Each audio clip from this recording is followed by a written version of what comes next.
on 27 News. Good evening and thanks for joining us for 27 News at 5. I'm Mackenzie Davis. Law enforcement agencies from across the state are working together after multiple fake calls were made. A hoaxer caused lockdowns at more than half a dozen schools across Kansas and 4 in our area. We have team coverage tonight on what police say are swatting calls made to the districts this morning. So we start with 27 News Capitol Bureau reporter Rebecca Chung. She is live in southeast Topeka now. Rebecca, you were at Highland Park High School where police officers were there this morning. So what can you tell us now?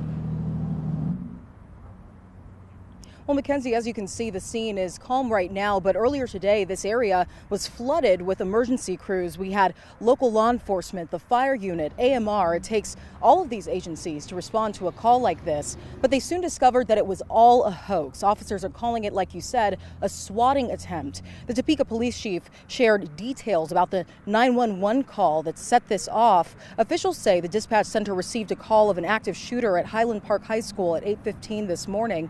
This call gave details that there were 3 students that were shot. Officers arrived at the scene 3 minutes later, and shortly after, they say they found no one injured and no active shooter. And luckily, I know that our prosecutor in the capital city takes these things to be very serious. And so I would tell anyone who's thinking about doing this, don't. There will be criminal prosecutions, and that includes up to and all the way involving our federal partners as well. That's how serious these matters are.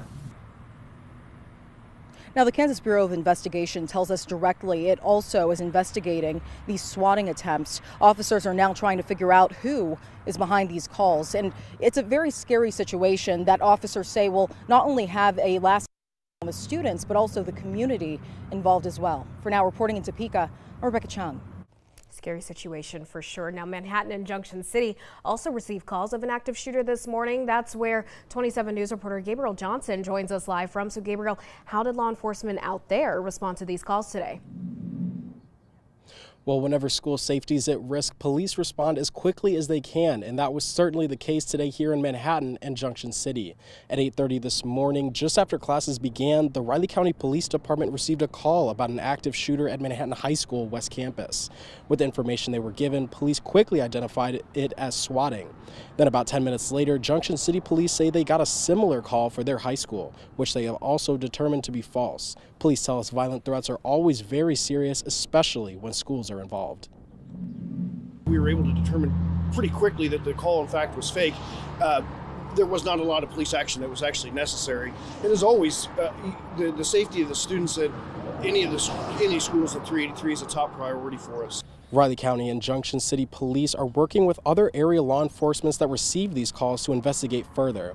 And just to be clear, at this time, there is no threat to students or staff at either schools. Live in Manhattan, working for you, Gabriel Johnson, 27 News.